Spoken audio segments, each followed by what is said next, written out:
The moon is the most dangerous card in this deck, okay? The scarab beetle at the bottom here holds the sun under the water. The sun is still here, but it's murky. Have you ever dove into water because you can see something underneath? But when you get under the surface, you notice it's not what it seemed to be from the top. Things right now may be out of focus for you, and do not worry, that's on purpose. If you can imagine that we are all playing our roles in a greater scheme, then everyone cannot know what is happening at this moment. You will always know enough to do your job. But you cannot know everything, and you shouldn't worry. This card also indicates that you can do mystery studies. You know, you can study the school of mysteries. You can do divination exercises like come to tarot readings. You can do all sorts of things. Ouija boards, black magic, voodoo. You can go to church. You can get on your knees and pray. You can do a lot of things to argue that the universe should show you what it's hiding from you right now. These two gods here that represent death, this warns you that attempting to uncover what the universe has hidden on purpose is going to be a dangerous affair. It will not be without its booby traps and pitfalls, okay? The moon card lets you know too that in the cycle of the moon, things will be revealed. In the meantime, you've got two cards. You've got the card for work and you've got the card for lovers, okay? Let's focus on the card for work. There may be secrets about your money that are not clear to you yet. There might be secrets about your job. The advice could be to focus on your job, focus on your money, focus on money management. The card is called Prudence, okay? It always makes me think of the older George Bush. That's how old I am. I remember that man. Be prudent, okay? Be prudent maybe with how you approach the mysteries of life. Okay, maybe don't take on too much too fast. No pressure. There's a lot of bullshit informational products out here clothed and disguised as self-love, clothed and disguised as self-help. They are business products. They will give you a timeline because they need to know how often you're going to spend your money on them. There is no timeline to your own self-love. There is no timeline to your own self-ascension. What is ascension? Ascension is seeing things from a higher and higher and higher perspective. Is it leaving this world? No. Nope. Is it getting rid of all the bullshit in this world? No. Ascension is seeing things from a higher and higher perspective. You will see new things.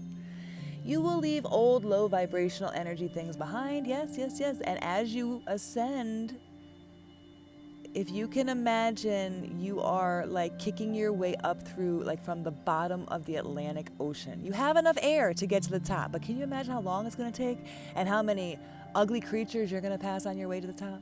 Okay, that's ascension. There's no timeline. The Lovers here is one of my favorite cards, and I'm going to show you why. If I can see. Okay. These are Cain and Abel. The two children are Cain and Abel. We have an interracial couple, the prince and the princess. They're getting married. They're blessed by the angels. They're blessed by Cupid. Okay, this is a beautiful union. This is the card of Gemini. Later on in this deck, in the major arcana, in the Temperance card, which is called Art in this deck, these two become one. These two getting married here become one being. In the Temperance card, the card of management, the card of two into one, those are those two. So you see they're opposites, they have different natures, they have different characteristics, and they are joined by love. This is a very important card. The North Node is in Gemini. This is the card of Gemini. Love is the answer, okay? This is a very, very, very important card. So you are right now going to love your way through the mysteries that surround your work or your money, or you're going to allow mysteries that allowing them will support your work and your love. Trying to solve mysteries all the time when that's not what you're getting paid to do is a time waster and an energy drainer. I always say, like, let Jesus take the wheel. That's not something that I think of when I say it. I'm trying to be, like, allow other people to understand it a little simpler because, Tower, yeah, if you don't let Jesus take the wheel, you're always kind of responsible. It's a tough lesson, but, and I don't mean Jesus. I'll show you when we get to the Chariot card. I'll show you who Jesus looks like. Okay, if you've recently had a Tower moment, what's a Tower moment? Oh, a Tower moment is when the shit hits the fan, whether you knew it was going to hit the fan or not. You know how when it still hits the fan, it's still a shit show? That's the Tower. It's also called the House of God. All right? It's purification through destruction. You ever break up with somebody and feel much better? You ever have somebody break up with you and you thought it was going to be the worst shit that ever happened to you, and lo and behold, you feel much the fuck better? All right?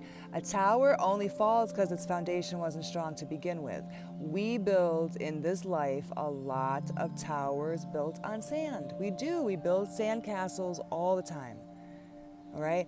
Motherfuckers right now in their 60s, on the low, Nobel Prize for sandcastle building, all right? But no matter what, if it's got a suspect foundation, the shit will fall.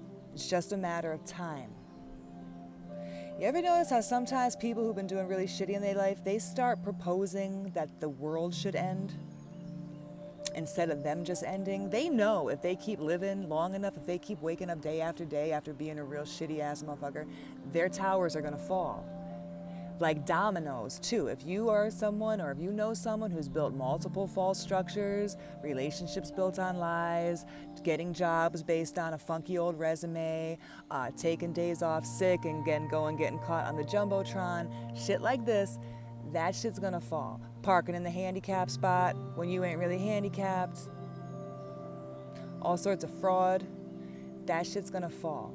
And if they got multiple ones, they're always connected. You know, people with multiple false structures got all these walkways and tunnels that connect them.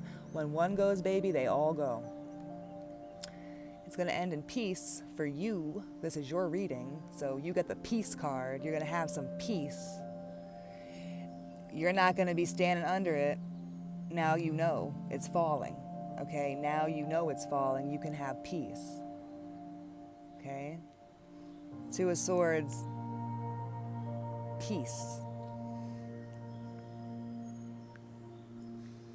That was a good one. That was good for somebody. I love this deck. What's up, Jocelyn? What's up, Mr. Roberts? Thank you, thank you.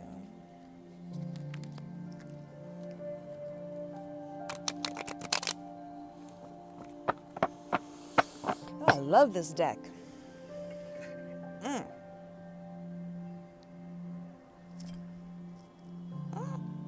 sorry. My shoulder is silly. I have to stretch it out. I hope you don't mind.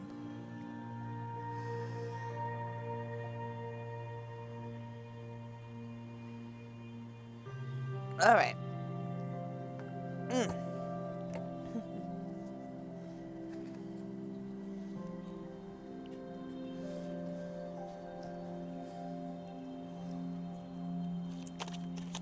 Thank you. I love it too. Dominion, Two of Wands. Look at that. Can you see that? Two of Wands, Dominion. In the classic deck, the Two of Wands is the figure holding his wand in one hand and the world in the other hand. And he's kind of standing on a cliff looking out over it. He's choosing in that classic deck, in this Two of Wands, he's choosing between the world he already runs and the new world that he could run. There's no bad choices, right? That's dominion. Dominion is when, no matter which direction you look, the shit's under yours, under your control. Dominion is when you are in total control of your shit. Starts with controlling your thoughts, right? I'm trying to see if I can show you. Oh, boom. Okay, bang. Starts with controlling your thoughts, controlling your emotions, controlling your body, and controlling your spirit. Dominion. It's super powerful to have that shit. I mean, people can luck up and stumble their way. They can fall down a flight of stairs, not break their neck, and land on a pile of money.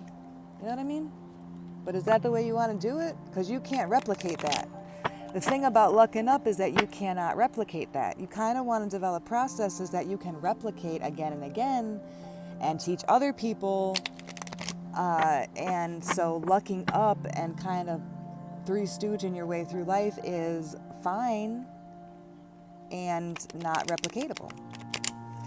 So all these tools are to help a person gain dominion over themselves, because they will figure out their own best way.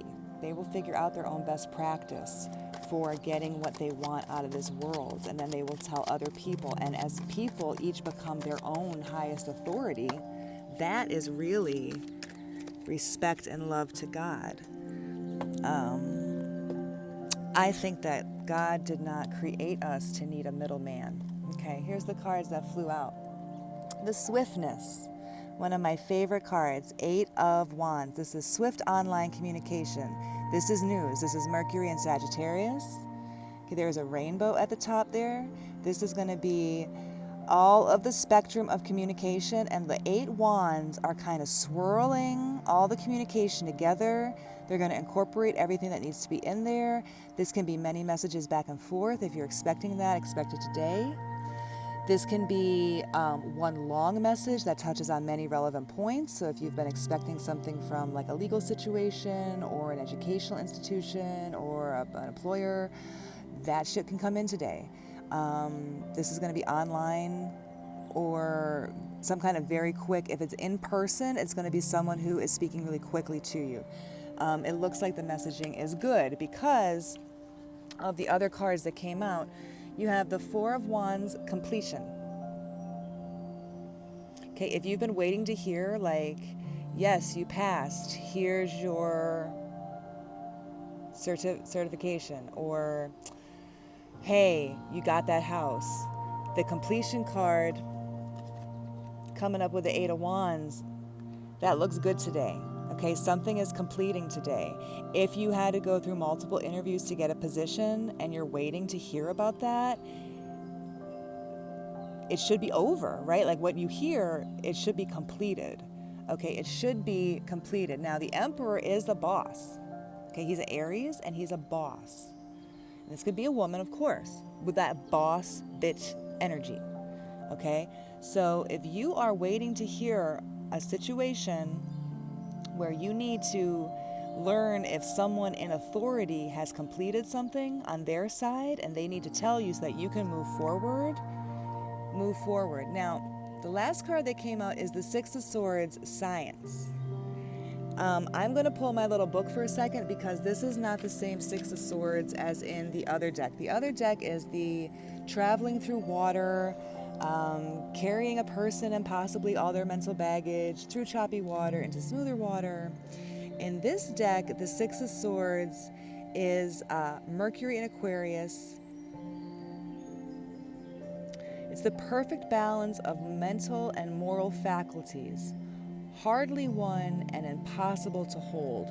So this is a balance, okay? Today, the communication you receive, that's the completion of something that has to do with the boss. It's the perfect balance of mental and moral faculties. Dig that. That's head and heart consciousness. Okay? It could be that this Aries is a master of head and heart consciousness. It could be that this Aries this boss energy is writing to you regarding